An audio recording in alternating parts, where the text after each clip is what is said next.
Welcome, everyone, to the Dismantling Cisheteropatriarchy session. I'm joined by two wonderful colleagues who will introduce themselves in a minute. My name is B.A. Medina. My pronouns are Z, here, and here's. I work as the Director of Bias Incident Support Services at the University of Maryland College Park on the unceded ancestral homelands, the Piscataway Conoy. I also represent multiple knowledge communities, including, but not limited to, the gender and sexuality knowledge community as its national chair. Krystal, would love to invite you in. Who are you? Hi, BA. Thank you so much. My name is Krystal Allen, and I serve as Director of Residence Education at Old Dominion University in Norfolk, Virginia. And my pronouns are she, her, and hers. And I am excited to be here. I also have the pleasure of serving as the Women in Student Affairs Knowledge Community Co-Chair. And so representing them is one of the great pleasures that I get to have, and excited to have that conversation and like what does that mean as it relates to the topic, and the impact that it has there. And so then I get to tee up the wonderful Wanda Swan. So I'll turn it over to you. Thank you so much, Krystal. I am Wanda Swan, y'all, and I am a former higher ed, whew, yes, and I am coming to this work as someone who spent 20 years in higher ed, supporting survivors of violence on college campuses. And I am also coming today as a co-founder of the Sexual and Relationship Violence KC, and as well as the CEO of Start by Talking, which is it is so many things, but our work centers around supporting institutions and leaders with interrogating their relationship with anti-Blackness and white supremacy, and the relationship that I would say anti-violence professionals should have with reuniting sexual violence prevention and crisis with an anti-racist perspective. So, tis all. Thank you so much, Wanda. I know as we enter into this conversation, there's so many layers to unravel for, being here in the moment, but I'm just grateful for both of you, your willingness to be able to engage in some of this conversation, intimate as it is, professionally expanding as it is for audience members as they hear, watch this recording at some point. But Wanda, I'd love to, if you could, if you're willing to, share a bit of framing. What is cis heteropatriarchy? Kind of what does that really entail? Unpack that for us before we jump into any kind of questions. We got to know a little bit about what it is that this even is in the first place. Absolutely. I, as I said, as I stated briefly, like a lot of the work that I do now that I still consider to be anti-violence work is work where I have these conversations every day with folks who are very much embedded in the social conditioning of white supremacy. And if we unpack that, cis heteropatriarchy sits right there, uh, right there. And I often define it as a system that operates, a system that we all live in, that operates on a narrative that privileges a default, that privileges or encompasses a normalcy of a default. And that's usually a default that is either or in its presentation. And so what that means specifically as an offshoot of white supremacy, because cis heteropatriarchy is, right, this is a value or a system that values either or. So we're talking about default cis straight white males as superior. And there's no nuance because white supremacy hates nuance. And so when I think about it, I think about a box. And I think about the ways that white supremacy often gives all of us very small boxes and it tells us to fit ourselves in it. And the pieces of us that can't fit, when we say, I need something bigger, I need a larger container, a much larger, white supremacy says, cut it off, do away with it, separate yourself from it. If it doesn't fit in this box, it is not of value. And so, an additional way is to think about it is how, and how we often see it, I think prevalent is the fact that this myth of there only being two genders, right? And this shrinking of who we are. Something, BA, that you brought up and that I'm so happy that you actually added in the chat space today is an additional definition of that builds off of patriarchy and this idea of, yes, there only being two genders, and the understanding that gender is a construct, but it is a colonial construct. And so if we are to do this work and the work that I do every day, I talk about if we're doing liberatory work, it is the work that introduces nuances, the work that it's the work that expects nuance, and it's the work that brings depth and respects depth of people and growth and width and breadth of people. And that is not what this heteropatriarchy does. And it's a reason why. And we'll get into that also later. Thank you for starting us off. I appreciate you, Wanda.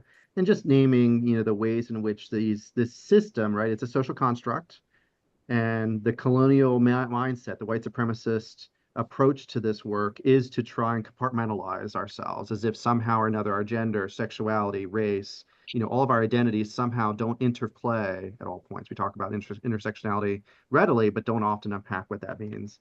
Along with what you're sharing, Wanda, even in this conversation, right? We're having a conversation, nobody's a moderator, even though I'm kind of starting us off. All three of us are entering into this space with our own salient identities, with our own experiences, with our own harms, our own potential to even harm others. And so as we continue down this dialogue, I'd love for us to continue to lean into some of the relationship approaches, because white supremacy tries to pull us away from that, tries to really kind of keep us into our own corners. How do we then reach across difference in solidarity while acknowledging harm can still happen between? And so one thing to maybe start us off, and I'll start off sharing from my own, welcome you, either of you, to be able to share thereafter, is thinking about our own salient identities and how cis heteropatriarchy impacts us. I will say just a brief life story of growing up in a pretty rural suburban environment in Pennsylvania.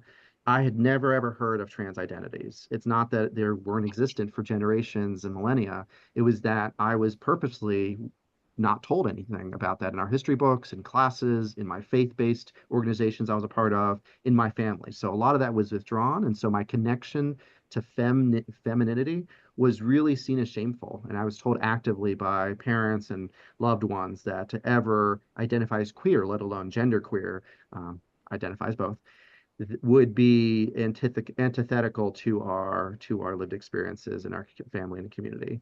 So I say that just in the painful history that it has impacted me growing up, but how liberatory it has been to be in community with both of you and many others across my life, to be able to uplift my non-binary, my gender expansiveness, my gender queerness as a way of melding masculinity and femininity to demonstrate and portray not just an identity, but a full being.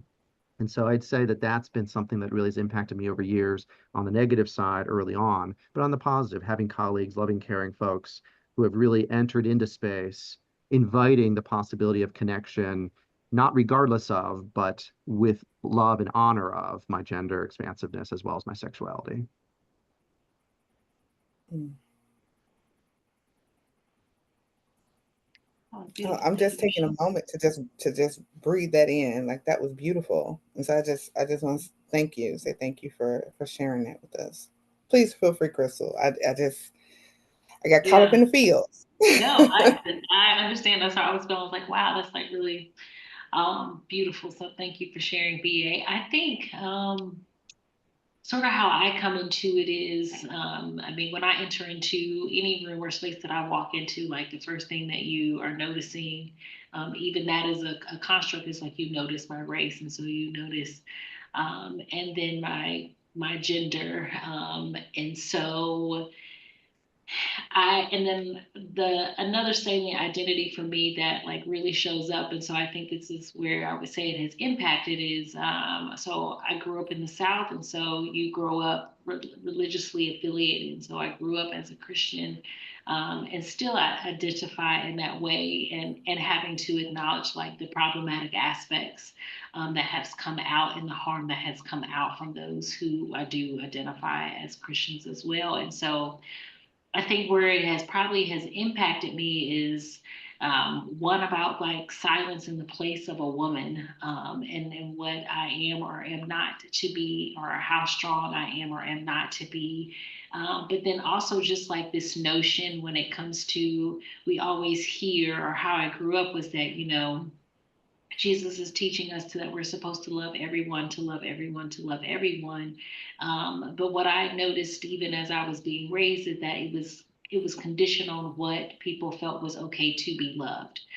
So while Jesus had no say or who it is, he's saying you are to love your neighbor as you love yourself, and then specifically more as God loves you, because we sometimes don't know how to even love ourselves or to love our neighbor. So to love how God loves, but then I was noticing just in treatment of, that is predicated on who we define as who we deem as lovable. And so that like really like was a challenge for me, and truly has impacted. Sometimes I'm seen as like this rebel, Christian, or this, sort of radical Christian, in the sense of like, I think I'm supposed to love everyone. I'm supposed to love all of humanity, and what that looks like, and how we enter into spaces. And so I'm supposed to be in community with VA. I'm supposed to be in community with Wanda. Like that is what love is. Love is not predicated on what I think a person should or should not be. That it's just predicated on that you exist, and because you exist, that's enough. And so that is like it definitely has impacted, how I do my work, or even how I have been treated, because I have been silenced. I've been told that I am not enough, or I'm too much, or all these things, because of how I show up, and it doesn't align to what a quote unquote cisgender Black woman is supposed to act like. And so it has impacted me, and in trying to still show up as authentic as I can, in representing what I think should be how we treat other people, even despite how I am being treated.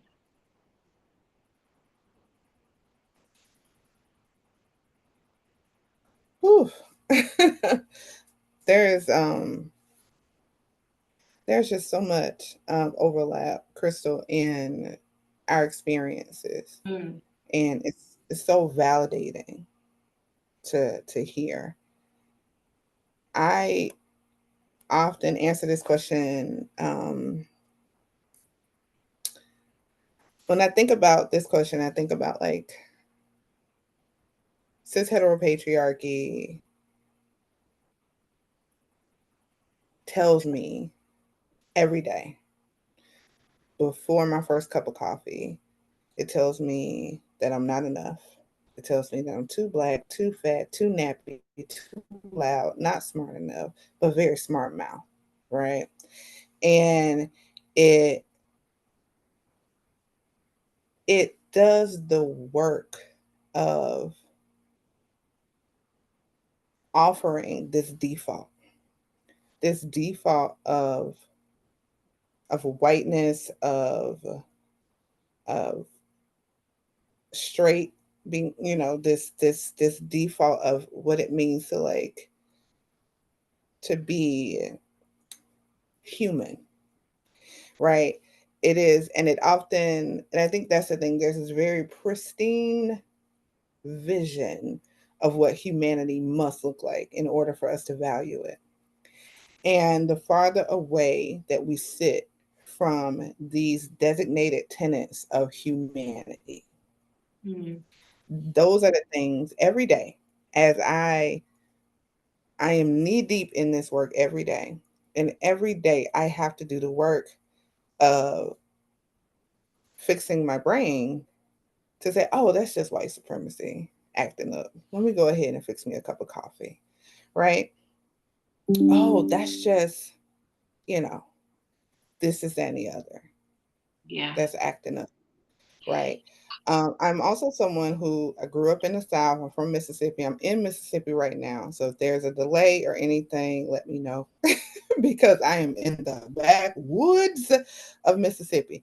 Um, but I grew up in a family and in an environment where religion was weaponized, heavily weaponized. And I grew up in a family where women were trained to be marketable for marriage. And it was my mother who decided this is going to end with me. My mother was a child bride. And that relationship also introduced so much additional violence into our home. When we talk about the impact of varying identities, for me, I am someone who is fat, black, nappy, loud, very smart, and ooh, she got a mouth on her. Okay. Um, and I'm also someone who's straight but not narrow. And there's not a lot of places where people can put me. And especially in the environment I grew up in, there's not a lot of places where I can be placed and still be considered worthy, holy, or whole. And so that is the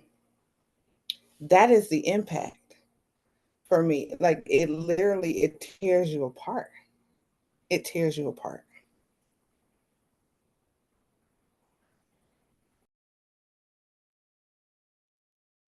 Like you earlier, Wanda, I'm just sitting with some of this, what you both have shared. And while we hold such different identities and have such different experiences, how much resonance there is between the trauma, the violence that's been caused to us, our own upbringing, the way that spirituality is weaponized rather than uplifted as a means for care, as a means for judgment, how family dynamics and expectations about who you get to be with in relationship to others is so it's not just problematic, it's terrorizing in many ways.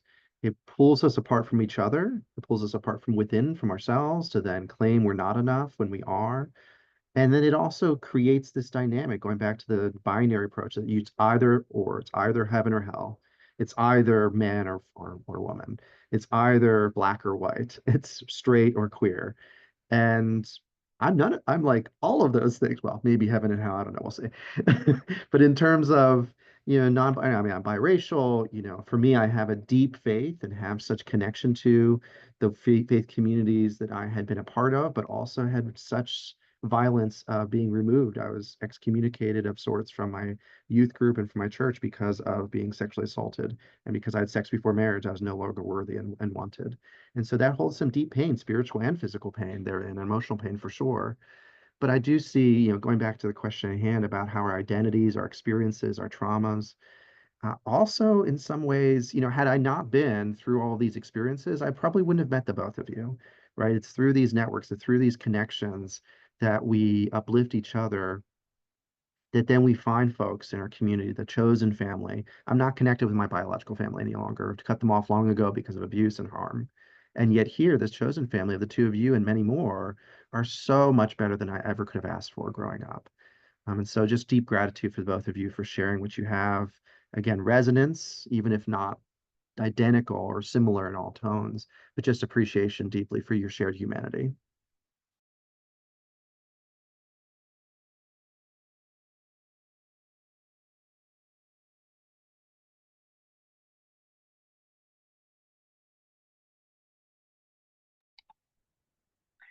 Yeah, I don't know if I have any like words on that. Like that is I think is just really powerful. And I think you are 100% right. I think good and bad, all those things come together for our good, and to create us an experience. And chosen family is sometimes it is better than what we came in with. And but I just was thinking about like how all of those things help us to show up in how we do the work that we do. We still love you, Wanda, even though you've left us from like a higher ed perspective. We still say you are a higher ed through and through. So we still love you. And so I think it's like, but how I think if we hadn't experienced what you said, as you said, BA, like not even with chosen family, but I think it's we wouldn't be having this conversation about how do we talk about dismantling, and how we just acknowledge that not everything has to be like mathematically, yeah, 1 + 1 = 2, sure, but that's not how we have to function and operate in this world. And that there is space for others who want, if you want to believe in other ways, and you want to live, and to be in community, that's what is important. And that's how we're even trying to teach students, is how you to be in community with people, so that they feel empowered to be the best version of themselves while you're also trying to be that as well. And then how can we do that together? So how can we challenge appropriately? How can we love appropriately? How can we respect the boundaries of individuals? Like those things are so essential to how we then end up in this conversation. And I do think it is a matter of how it tells us of what is right, or what is beautiful, what is deemed as worthy. And I think that we are just examples of resistance, of like to even just say that I'm going to get up every single day, and still choose to believe how I want to believe, and to love how I want to love, and to care for students, and to care for the community in which I'm operating in, even though everything around me is telling me that I am not enough. Is such a great space of resistance, of like, no, absolutely I'm enough, and let me show you. Um, and so I think that helps us, and in turn helps others who may not be in a space, who are strong enough to even name it, that it is this is what the system is that you're functioning in. And then also like, I'm here to help you to find voice, because I think that's also important, is to help others find their voice, that they can speak to what makes sense for them. And so I think that without what we have experienced, we wouldn't be able to give that, and to give that resistance every single day when we enter into spaces and disrupt what they think is or is not right, whether that's consciously or subconsciously, um, because we all are sort of in it, and it takes a lot of work to dismantle it in your own self, and like, and it's daily to do that. It's not oh, I've had this conversation, I'm totally dismantled. Like it's a daily thing, to come against what is telling you, or what you should or should not be. I love this conversation on community so much because that's the answer, right? The way that we dismantle cis heteropatriarchy, the way that we dismantle white supremacy is community. Um, I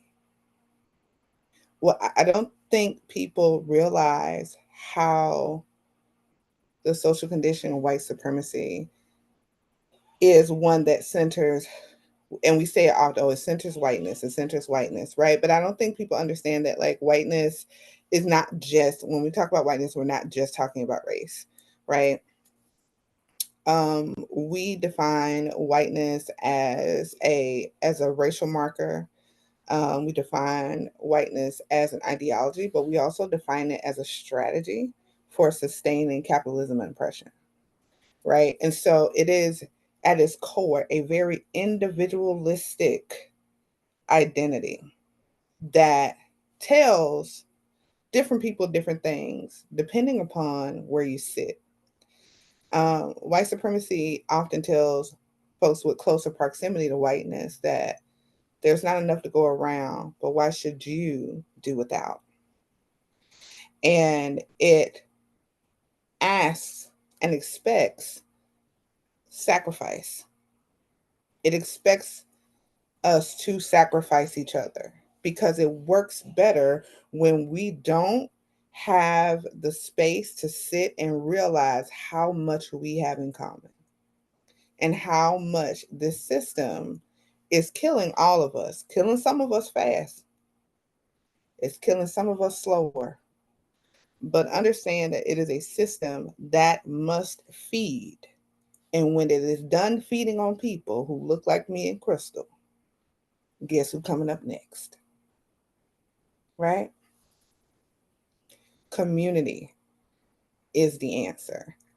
Because even if we look at, like, I'm a nerd, so if we look at the cycle of liberation and, we look at how Harold talks about it comes from this space of awakening, and this longing to find your people who have also realized that there are threads that they have been able to see where things just don't add up. Like the system has to recalibrate us every once in a while because there are things that we see where it's just like, whoa, whoa, whoa, whoa, whoa, what was that? Right? An example of that was George Floyd, the unfortunate murder of George Floyd. There was a point where the system couldn't recalibrate us at at a rate that created a global just showing of unity. We saw communities build up and come to be present in ways that we've never seen before around the globe. So that is how we end this. We have to become more human. We have to acknowledge the humanity in other people. We have to acknowledge the humanity in ourselves, and we also have to see how similar we are. And we also have to realize that folks with more proximity to whiteness, it's time to go to work. We have to figure out what it means to disrupt for folks who don't have access, whether it is religious privilege, whether it is racial privilege. We have to do that work, but that all stems from acknowledging each other and building a community.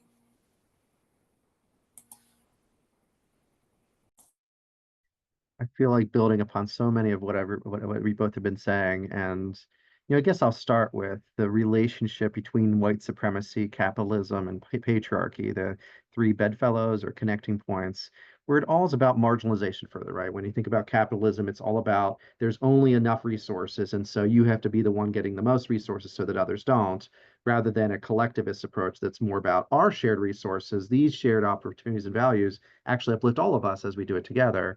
And similarly around patriarchy is that only some folks get to marry, some folks to be in a relationship, some folks get to be in a position of in a workplace versus in a home setting. Patriarchy has operated for generations and for centuries in this way. And certainly as white supremacy connects it all of how we value in a society, particularly in the current US context, of how folks in proximity, not just to skin color, but in operationalizing whiteness, then have access to more and more power, and that power then continues to evolve more on an individual basis rather than a collective, right? We're not afraid of power, but it's power aggregated for certain means versus power distributed for the purposes of all and for the common good. Something else you both are sharing is that the intersections at play around religion and spirituality also make this not just connected around how we show up and who we are, but who we pray to, how we show up in a community and feel like there is validation beyond the current life that we might have. And so that gets real dangerous, especially as we see white nationalism and Christian nationalism taking so much root. It had been for many years and then allegedly kind of died away and kind of was more as a steady hum. But then coming back now in such full force that it's dominated an entire political party. I'm not a student of history. I know that it has been over the course of many generations. And it just seems like it's this resurgence, almost as a backlash to what Wanda you were talking about, which with George Floyd's murder and public assassination, effectively, to then see that folks in backlash against DEI work, against trans rights, against women, this is the sensibility of like, oh, we had this resurgence in community. Look at all of what we've done together in a summer, in a year, in 2020, in the midst of the global pandemic, to then respond to that in 3 or 4 years later in such vicious, cruel ways against our humanity.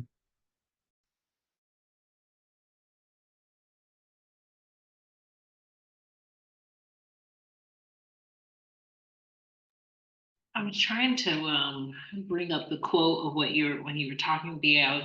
So I really love hip hop and all that world, and was thinking about Nas, and so I feel like I'm gonna mess this up. But it is like um, we fear what we don't understand, and we hate what we cannot conquer.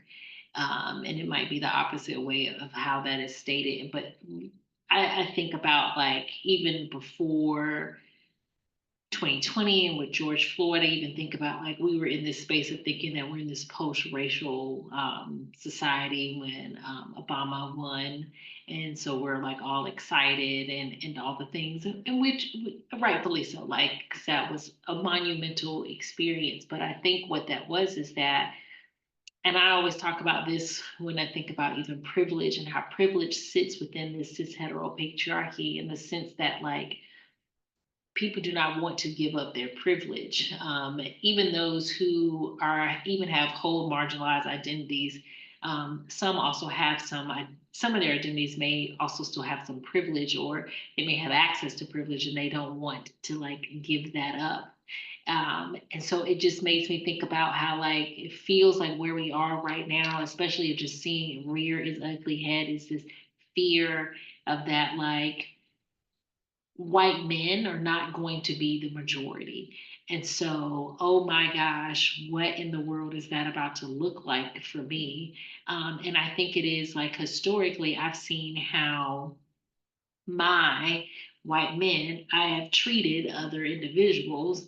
And so the idea that everyone else is going to then, in turn, when I become the minority, treat me in that same way seems so, I'm so afraid. And so while I still am in a space of power, I am going to do all that I possibly can do in my narrative, in my speech, in my actions, subtle or outright, to remain in a position of power. And and it's, you see it in our capitalism, as you were sharing, like, and here in the United States of America, we're all about like, you just pull yourself up by your bootstrap, pull yourself up, and it's like only you can do it. And like it's just such a false narrative, because you have plenty of people who are trying their absolute best. But when you have already put systems in place that too are to disadvantage, they're never going to win. But yet you have them buying into this ideology because they see some where it's happening, and so they're like, well, surely I'm going to be able to. And so I think we're functioning from we don't understand, and we fear it. And that is just like at the crux of, I think for me, what I think is at the crux of heteropatriarchy, patriarchy is fear. And if we would learn how to center those who do not hold those identity, like in the end, everyone benefits. But we just don't want to function in that way. And I think that's what makes it, to me, when I'm thinking about like our one of our questions, like what makes it so problematic, is that like it doesn't benefit everybody. And yet we say that we are these here, particularly we are these here United States, or even in our declaration, we hold these truths to be true, that we're created, and we're not created equal, nor are we created equitably. And so I think that's the problem, is that it just exposes our systems to be a lie. But even though it is just the ultimate of gaslighting and trying to like work through them. And I think that's what's so hurtful, is because it leaves people hurting, and leaves no way that we can help in terms of truly doing it individually. You can't heal by yourself. You've got to be in community to heal. You work with a therapist, you're with somebody to healing. And I think that that's where some of that comes in at, is that you're left to your own and we're totally gaslighted of thinking this is how it's supposed to be. And it's like, it doesn't have to be like this.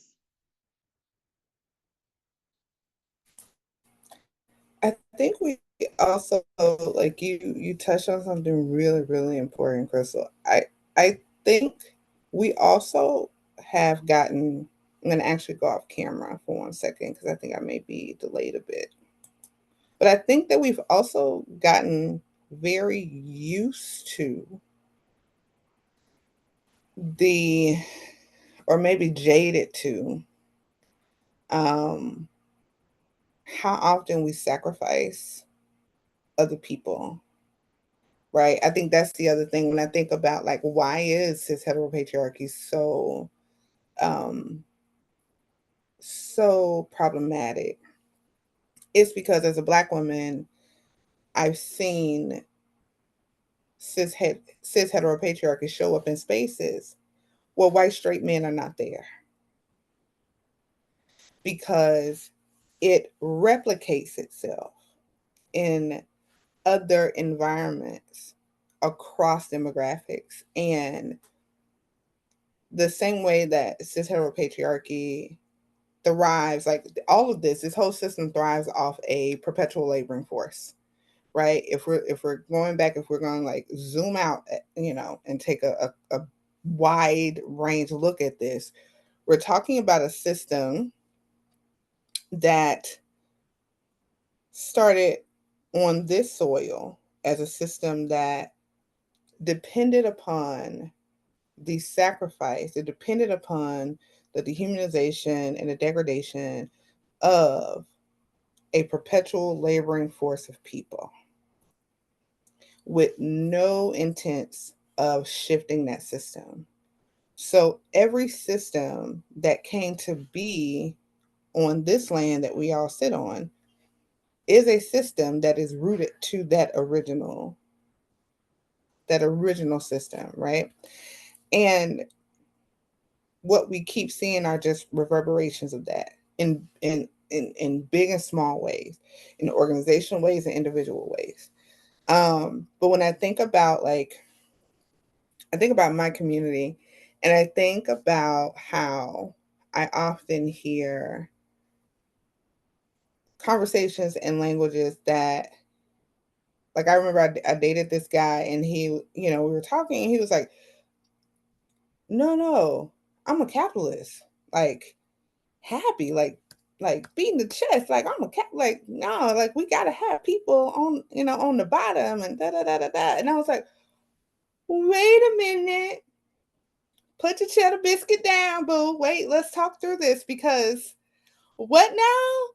And, like, it was like a 45-minute conversation. And I just kept asking, so you're okay with sacrificing people? You're okay with a system that has a meter, like a hierarchy of who's more human and who's not? You're okay with that. And you're okay with not disturbing it. Because we have to also talk about that, right? We have to talk about how cis heteropatriarchy is this system that is considered an ideal for many, not all, but for many. And the way that that also trickles across other groups of folks. There is the difference that exists within whiteness that doesn't exist across other racial identifying groups is those two, like I talked about earlier, like, whiteness is a racial marker, but whiteness also comes equipped with an ideology and a strategy that gets filtered through our institutions in a way that other demographics, other identities don't have that. And so this is a system that is embedded in every piece of life that we engage in. And so this ideology exists in spaces where where it may not be considered like white spaces, but it is white centered. Like that's problematic because that comes with a default that also includes, in order for this to work, we have to figure out who we can sacrifice. And sacrifice sounds, I've had people to say, oh, that sounds so dramatic. But I don't know another word for, like, I have an English degree. I know a lot of definitions, and I don't know how else to describe systems that will convince us that poverty is a character flaw when it is only a strategy to sustain a perpetual laboring force. Right? Like, there's something there. There's something there. So I'll stop talking, but my brain.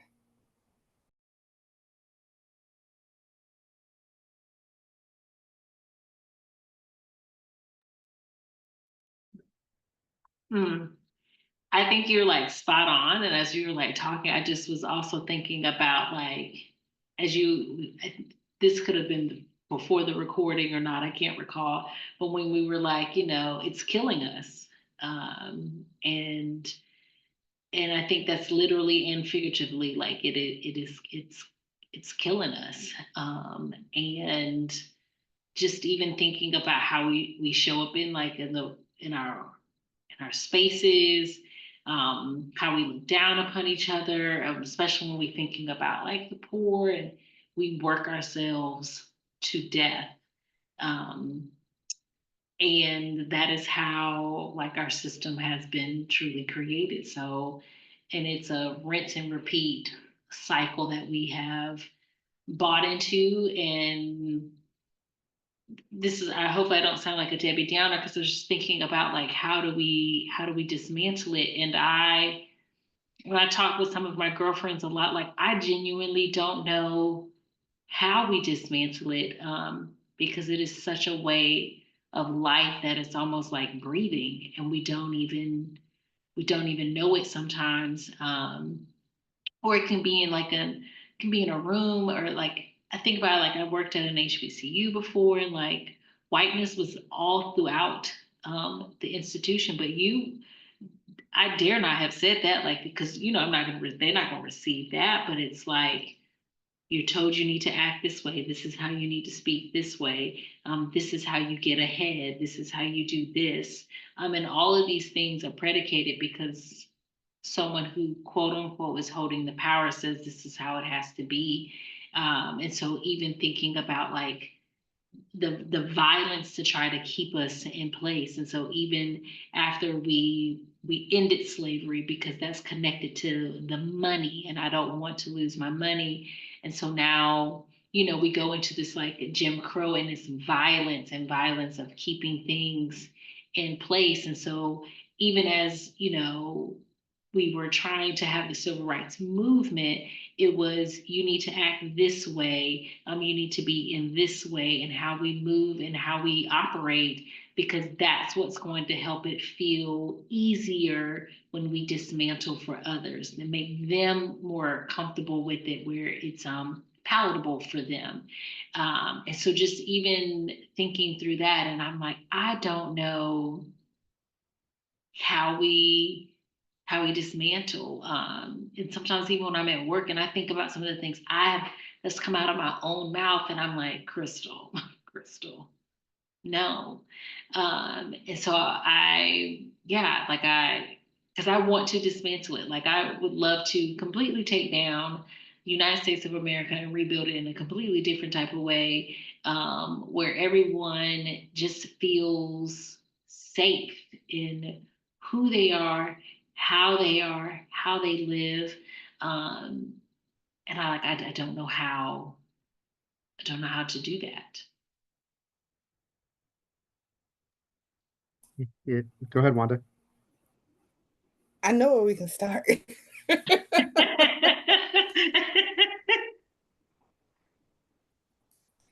I know where we can start. I'm gonna cut my camera off because I want to make sure that I get this uninterrupted. I know where we can start.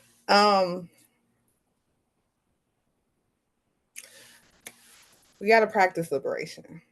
We have to stop doing the thing that we do, especially, and I'm gonna say it because I can say it because I'm not in higher ed anymore. We got to stop doing the thing where we talk the thing to death, or we mission statement the hell out of some, just beautiful, wonderful wording. Oh my gosh. Like, I feel like my English degree was used in just, I should have a mission statement minor because that was the majority of my work. How can we say this to mean this, but not create any type of attachment for accountability, right? We have to stop playing that playing. We just have to stop playing about doing this work. You either gonna do it or you're not. You either gonna be about it or you're not. Right. And so when I mean by practice liberation, and it's exactly what you talked about, Krystal. You said I was at work and sometimes I think about things, it's like, Krystal. No, that's the thing. Right. So I tell people, and I tell clients often, you only need three things to be anti-oppressive. You need vulnerability, humility, and accountability. That's it. And if you can commit to that, you will automatically be disrupting spaces. You will automatically find your people. You will automatically find yourself in the right place to do this work. You will be community building. So the Krystal, that's accountability.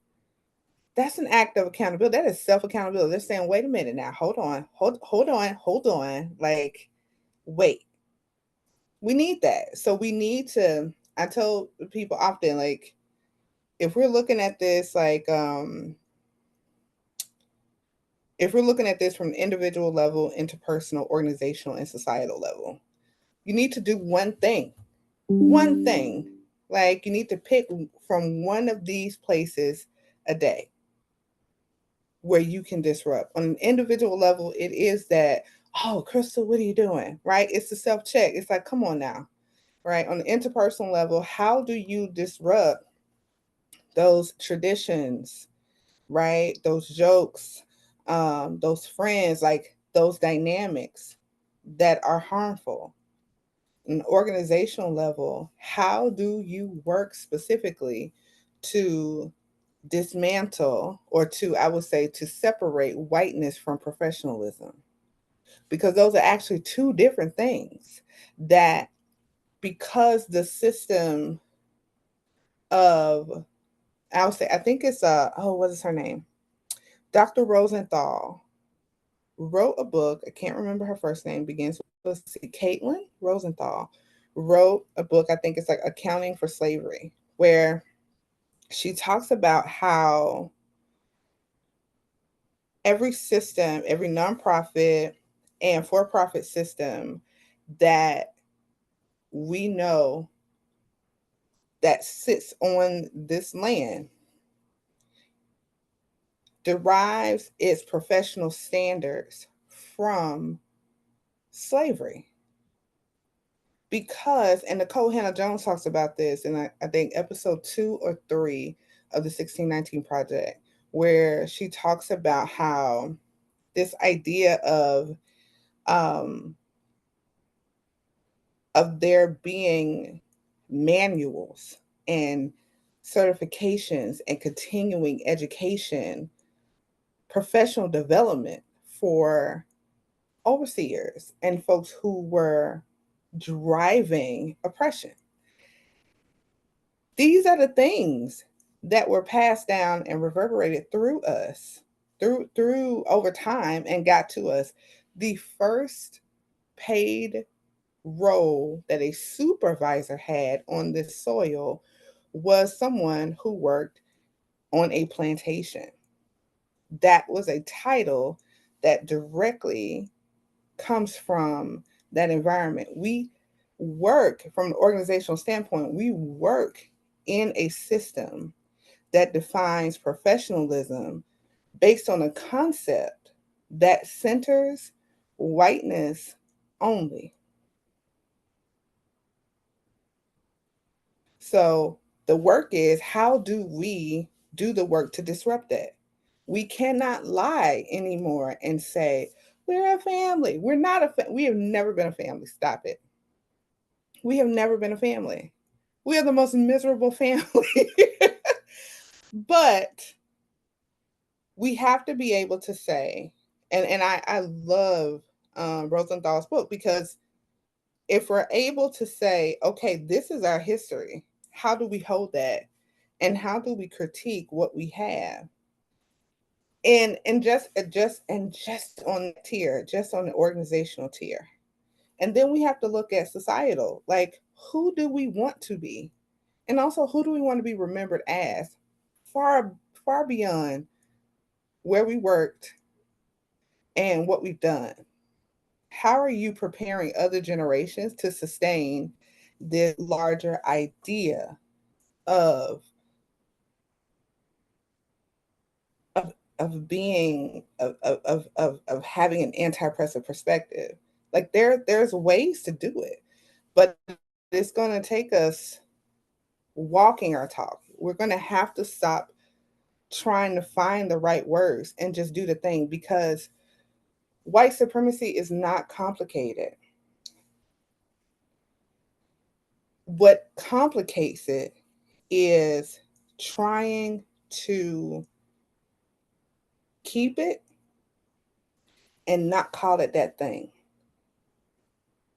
When we're holding on to these values that are absolutely rooted in the dehumanization of people who don't exist, or whose existence does not match up this flawed ass system and default,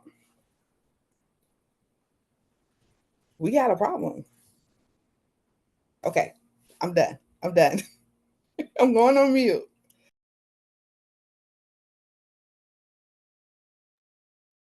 Something you said, Wanda, just reminds me of a conversation I've had recently about the death by committee, right? We're so good in higher education to be able to have these committees, task forces, mission statements, and so much of that is not rooted in connection and community and solidarity. It's rooted in systemic power and appointments and kind of this points of status quo that folks can be able to pat themselves on the back, say, we did this great thing, we can put this on our website, put this in the manual, but not actually do anything with it, and not share a collective legacy, right? A generational care rather than the generational trauma that's we're trying to counteract. And it's very systemic, but it also is interpersonal, right? Because individuals that are in these various status symbols are then weaponizing that committee or that whatever their positionality in ways that can further hurt. I forget who said it, which one of you said it earlier, but something that really hurts deeply is when folks with marginalized identities, especially marginalized identities similar to my own, reinforce that very system in ways that weaponize it against me. It doesn't excuse the cishet white man. It does not. It just, I expect better. I expect differently. I expect somebody to have experienced something around how cis heteropatriarchy and white supremacy and capitalism has harmed them directly. And so why can't we build across difference? I know we're limited on time, but I'm really curious or interested as we continue to think about how solidarity, how community, how accountability and humility and vulnerability, as you said, Wanda, how does that show up in ways that can be an antidote to these systems of oppression while also sometimes being exploited themselves? And so this is where I'm going to go with this briefly. Sometimes my vulnerability, right? I shared from the outset of this conversation a little bit about my identity, some of my own traumas, some of my own harms.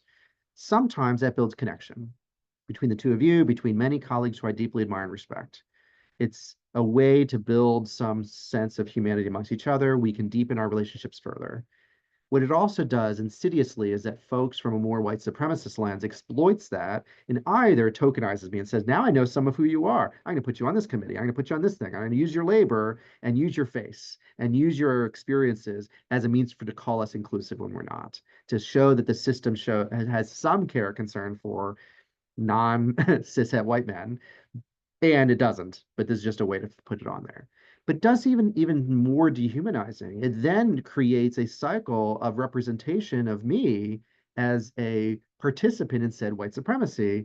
And a participant is like somehow I'm lifting the system that's harming my queer and trans and black folk that I know, and therefore diminishing my own humanity beyond the status symbol, but actually the very people I care about. And so that is a convoluted way of saying, how are we able to create solidarity across difference? How are we really creating the anecdotes when in some ways our vulnerability, our humility, our accountability are also used against us in the same token?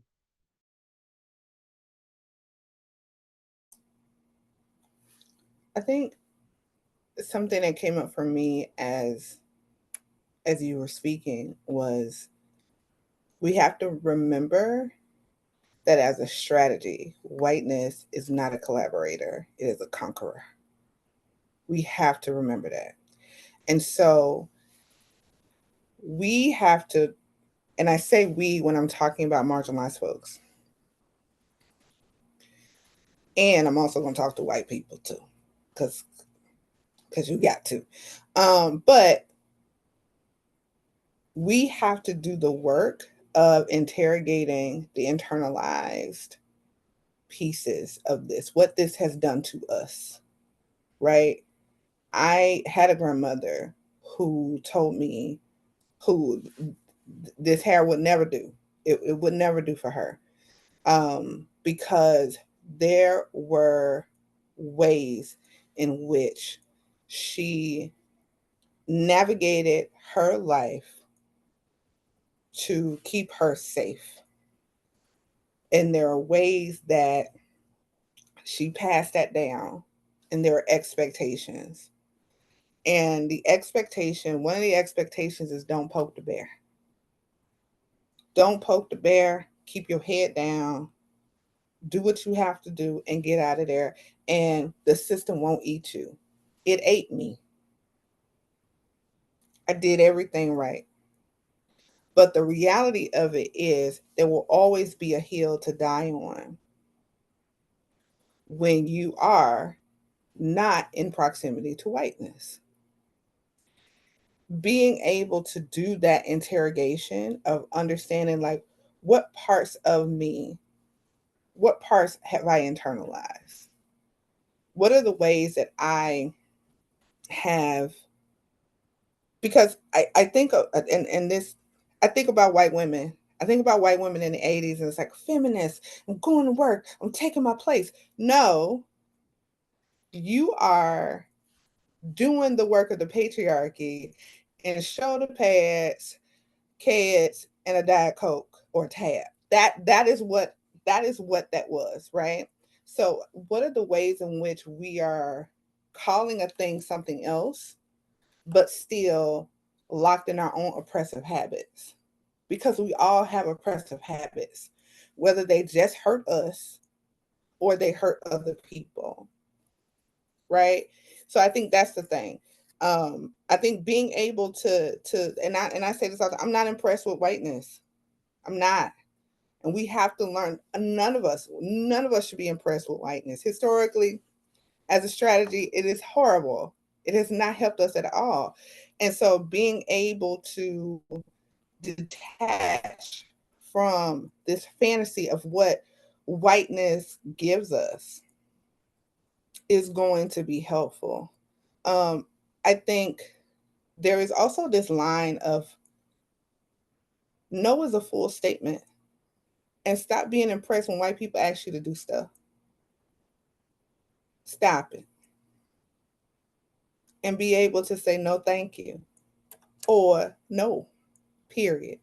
I also think for white folks in the space, it is important, like, self education is important.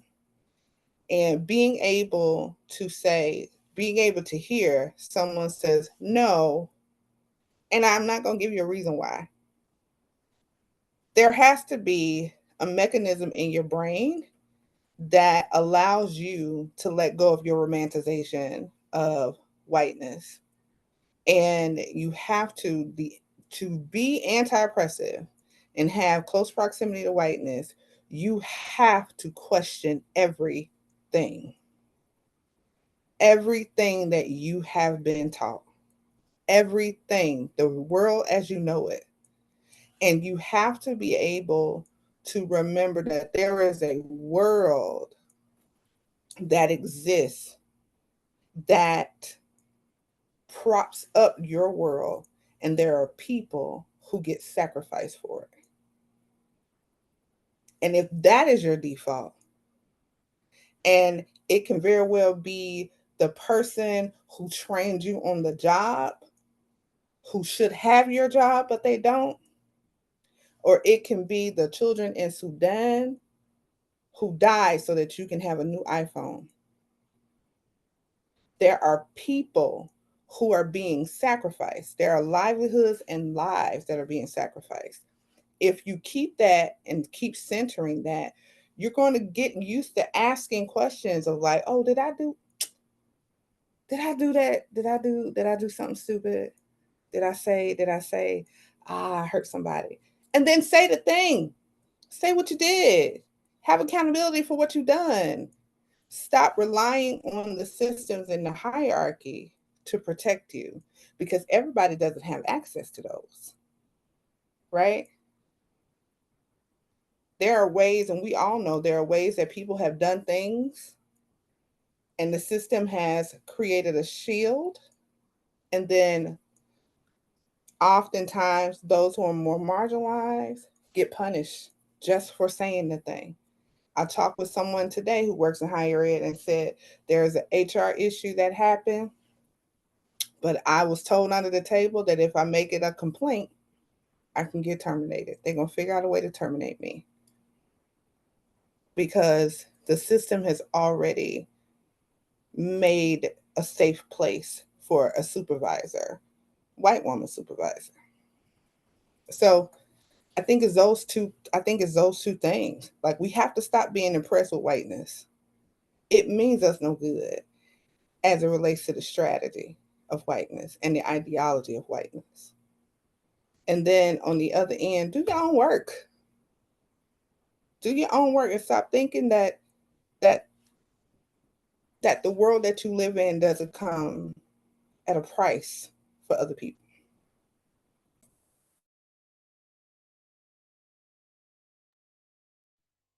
Well, I wrote down something you said that I think is like also what I would add is like a third point is that vulnerability, humility, and accountability. That's how we've got to enter into the work. Um, and I think about an old advisor who said, you need to plan the work and then work the plan. And so I think it's a lot of like that as well of, you plan it. And I shout out D.L. Stewart, who said that to us constantly in school. But just even thinking about, so it's not shelved, or I've now view this small TED talk or this conversation, and I'm like, oh, I'm good. And so I now know, but like, how do I show into spaces of showing like I'm not perfect?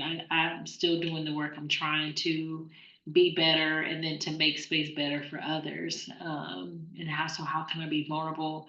How can I show up with some humility? And how can I be self-aware to take my own self accountable?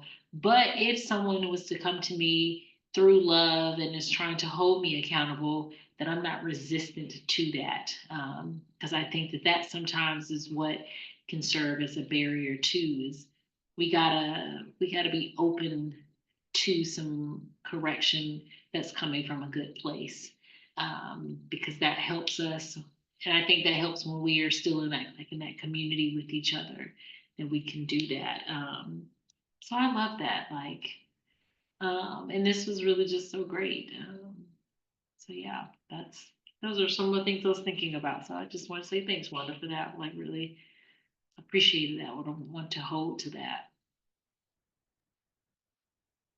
Krystal. Thank you also, Wanda. It's been a lovely conversation. I see now we're at the top of the hour, just past it.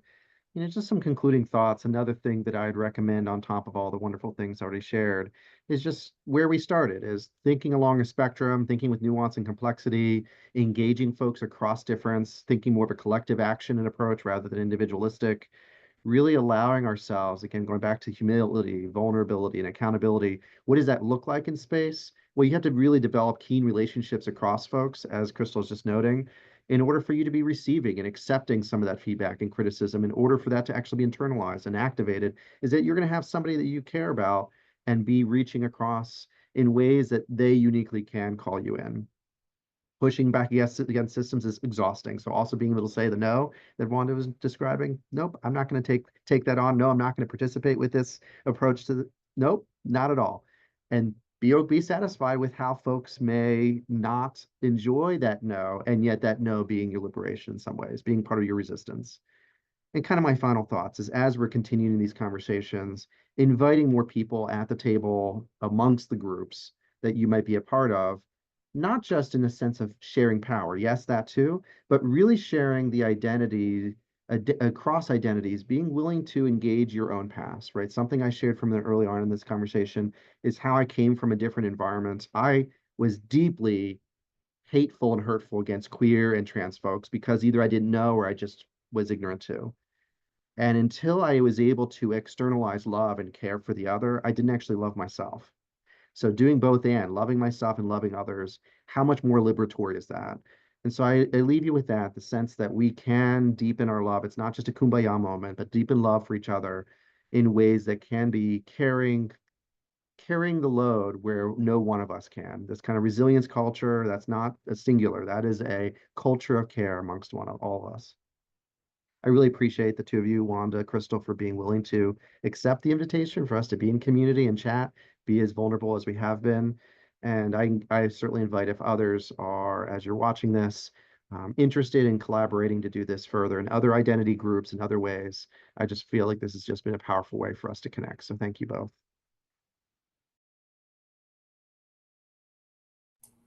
Thank you. Thank y'all both for inviting me to be in the space. And so, yeah, it's great. This has just been a joy to my day. And to just have some conversation. And I think even I appreciate you all's even willingness to be vulnerable and to share amongst like the three of us. So I just have enjoyed pulling wisdom from the both of you, and listening, and even some of the things I was pulling away of like, okay, let me think about how I'm showing up in my personal and work life, and how am I making sure that that is consistent, and how I can continue to like do the work, and where can I improve, and all the things. So thank you, it's been great.